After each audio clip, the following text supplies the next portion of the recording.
नमस्कार, न्यूज 18 मध्य प्रदेश छत्तीसगढ़ आप देख रहे हैं और मैं हूं आपके साथ अंशिका पाठक। बात करेंगे छत्तीसगढ़ की खबरों की। सबसे पहले रायपुर से खबर। कल छत्तीसगढ़ आएंगे केंद्रीय गृह मंत्री अमित शाह और खैरागढ़ में अमित शाह की जनसभा होगी। शाह का मिनट टू मिनट कार्यक्रम तय है। दोपहर 2 बजे रायपुर पहुंचेंगे, 2:05 पर खैरागढ़ के लिए रवाना होंगे। 2:35 बजे खैरागढ़ पहुंचेंगे अमित शाह। राजा फतेह सिंह ग्राउंड में जनसभा को संबोधित करेंगे और 3:40 पर महाराष्ट्र के लिए वो रवाना हो जाएंगे। तो अमित शाह का ये दौरा बेहद ही खास माना जा रहा है। चुनाव के ठीक पहले छत्तीसगढ़ आएंगे और मिशन 11, क्योंकि बीजेपी का है 11 की 11 लोकसभा की सीटें जीतने का जो लक्ष्य है वो रखा गया है, उसको पूरा करने के लिए प्रचार प्रसार का सिलसिला जारी है। और अब खबर दंतेवाड़ा की, जहां रक्षा मंत्री राजनाथ सिंह ने कांग्रेस पर निशाना साधते हुए कहा कि यह प्रदेश श्री राम की तपोभूमि रही है। आदिवासी वोट बैंक नहीं बल्कि देश के गौरव है। और कहा कि कांग्रेस बिग बॉस का शो बन गई है, इनके नेता एक दूसरे के कपड़े फाड़ रहे हैं। लोगों ने बिग बॉस का शो देखा है कि नहीं देखा होगा यार। कांग्रेस की हालत यही हो रही है इस समय। ये बिग बॉस का घर बनी हुई है कांग्रेस। एक दूसरे के कपड़े फाड़ रहे हैं, एक दूसरे के कपड़े फाड़ रहे हैं। बड़ी संख्या में लोग कांग्रेस पार्टी छोड़कर भारतीय जनता पार्टी की सदस्यता स्वीकार कर रहे हैं मेरे बहनों, बड़ी संख्या में। और भारत की बढ़ती ताकत के कारण सारी दुनिया भारत की सराहना कर रही है। तो इधर सीएम विष्णुदेव साय ने राहुल गांधी के बस्तर दौरे पर निशाना साधा। उन्होंने सोशल मीडिया साइट एक्स पर लिखा कि जहां जहां पांव पड़े राहुल के, तहता बंटा धार। चुनाव का समय है, सभी लोग आएंगे, जिनके भी कैंडिडेट हैं उनके बड़े नेता आएंगे, लेकिन आने से कोई फर्क नहीं पड़ने वाला है। जहां जहां राहुल गांधी जाते हैं वहां वहां कांग्रेस का बंटाधार हो ही जाता है। तो ये ट्वीट आप देख रहे हैं, एक्स पर पोस्ट किया है विष्णुदेव साय ने और राहुल गांधी पर निशाना साधा।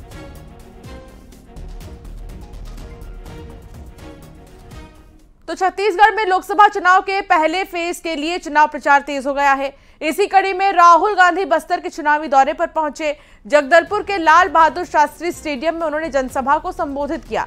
इस दौरान उन्होंने कहा कि आपके सामने चुनाव है और 2 विचारधारा की लड़ाई है। संविधान को बचाने के लिए कांग्रेस लड़ रही है। राहुल गांधी ने कहा कि आदिवासियों को हक जल, जंगल और जमीन है। बीजेपी आदिवासियों को वनवासी कहती है, लेकिन उनको उनके अधिकारों से दूर रखती है। हिंदुस्तान के सब बेरोजगार युवाओं को सरकार ये अधिकार देगी। 1 साल के लिए प्राइवेट कंपनी में,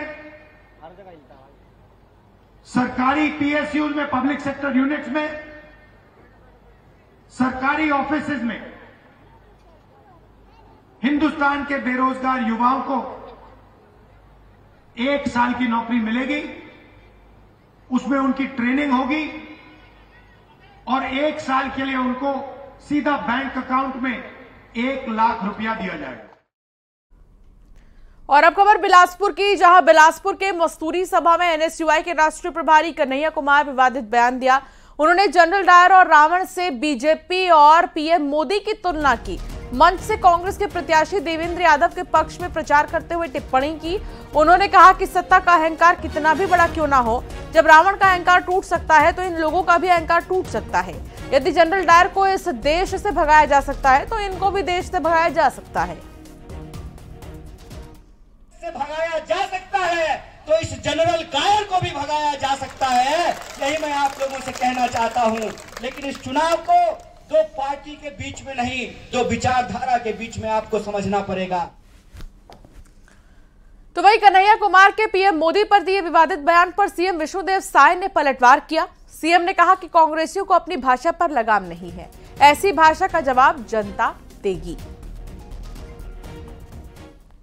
देखिए, हमारे देश के यशस्वी प्रधानमंत्री जो 140 करोड़ भारतवासियों को परिवार मानते हुए सबके लिए चिंता कर रहे हैं, उसको विपक्ष के लोग कुछ भी बोलते हैं, कभी मौत का सौदागर बोलते हैं, कभी चोर बोलते हैं, लेकिन ये सब भाषा देश की जनता स्वीकार नहीं करती है और उसका खामियाजा उन्हीं को भुगतना पड़ता है।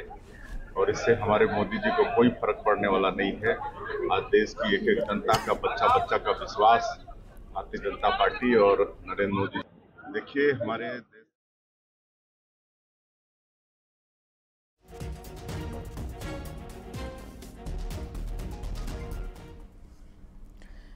तो वही पेंड्रा में सीएम विष्णुदेव साय ने कांग्रेस पर जमकर निशाना साधा। उन्होंने कहा कि गद्दे में सोने वाले भ्रष्टाचार कांग्रेसी अब जेल की जमीन पर सो रहे हैं। उन्होंने कहा कि तीसरी बार प्रधानमंत्री बनाने के लिए मरवाही की जनता ने कोरबा में कमल खिलाने का फैसला ले लिया है। छत्तीसगढ़ की जनता विकास की राह चुनकर आगे बढ़ना चाहती है। जो सरकार के सहयोग करें, भ्रष्टाचार में आज उमन जेल में है कि नहीं? 6 महीना साल साल भर से उमन के बेल नहीं होते।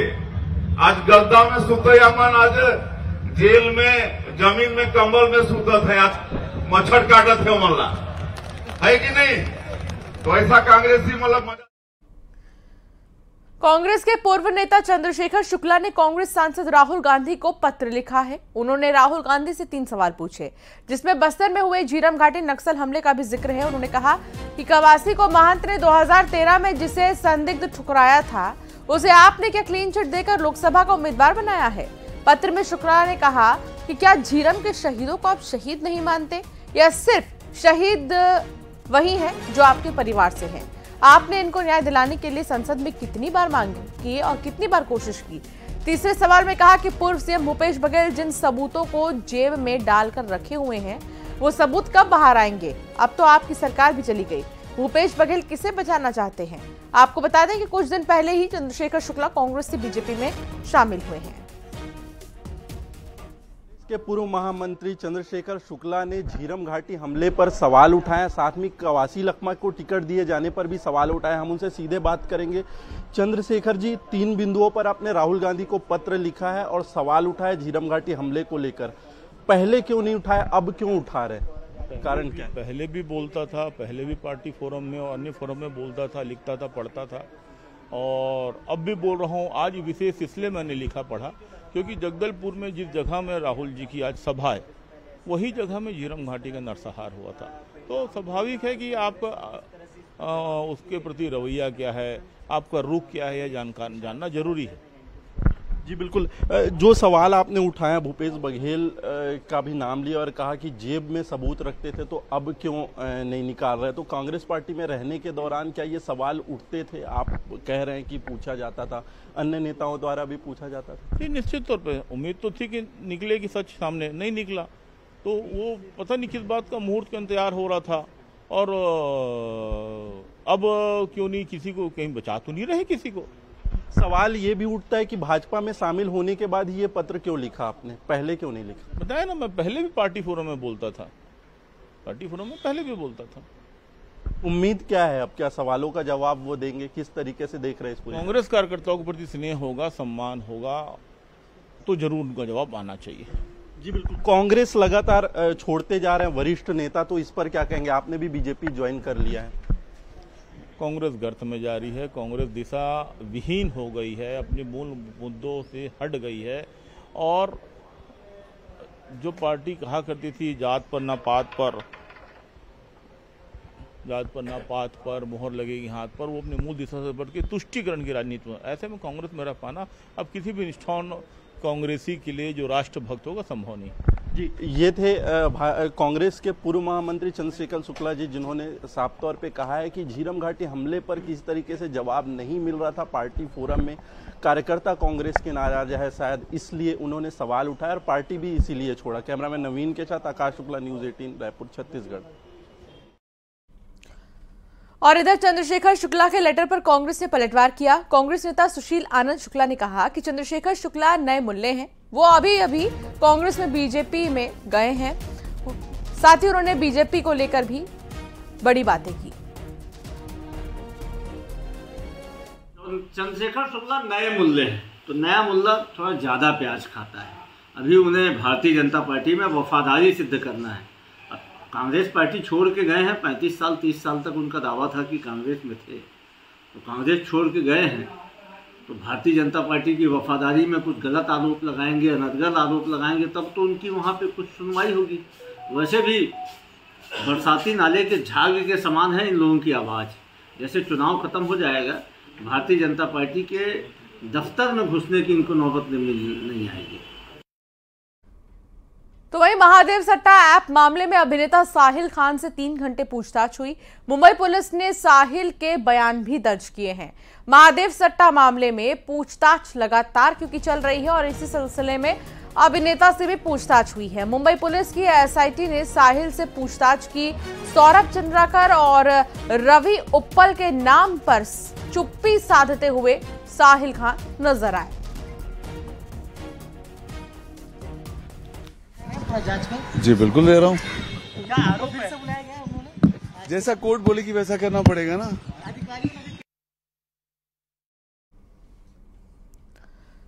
तो वहीं बालौद में बोरे में महिला की लाश मिली है। नाले के किनारे बोरे में महिला की लाश मिली और कई टुकड़ों में यह लाश मिली है।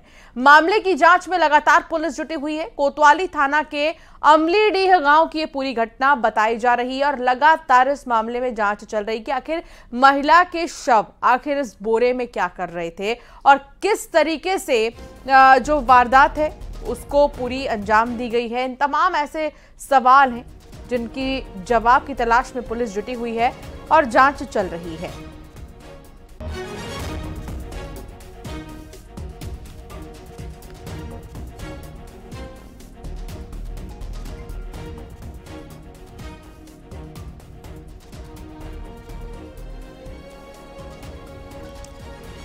तो एक बोरे में महिला की लाश, वो भी टुकड़ों में। पुलिस जैसे ही इस सूचना मिली पुलिस को इस मामले की, पुलिस ने फौरन जांच शुरू की है। आसपास के लोगों से पूछताछ चल रही है। कई टुकड़ों में महिला की लाश मिली है। रायपुर के मुजगान थाने में अवैध शराब बेचने और सट्टा का कारोबार करने वाले आरोपियों को पुलिस ने गिरफ्तार किया है, जिसको लेकर स्थानीय लोगों ने जमकर हंगामा किया। देर रात एक आरोपी को पुलिस ने छोड़ दिया, जिसके बाद दूसरे आरोपी को छुड़ाने के लिए सुबह लोगों की भीड़ थाने पर जमा हो गई। भीड़ को देखते हुए बड़ी संख्या में थाने पर सुरक्षा बलों को तैनात भी किया गया। कल रात को एक ग्राम सलोनी के जो छोटू बंजारे और 3 अन्य साथी जो हैं उनके विरुद्ध में आबकारी एक्ट के तहत उनका लगातार शिकायत था आबकारी के शराब रखने का और बेचने का। इस संबंध में थाना को सूचना मिली थी, जिस पर कार्रवाई किया गया है। इसके विरोध में उनके जो गांव वाले हैं, उनके जो परिजन हैं, वो आकर के बोल रहे थे थाना में, जिनको समझाइश दिया गया, जिसके बाद उन लोग वापस चले गए।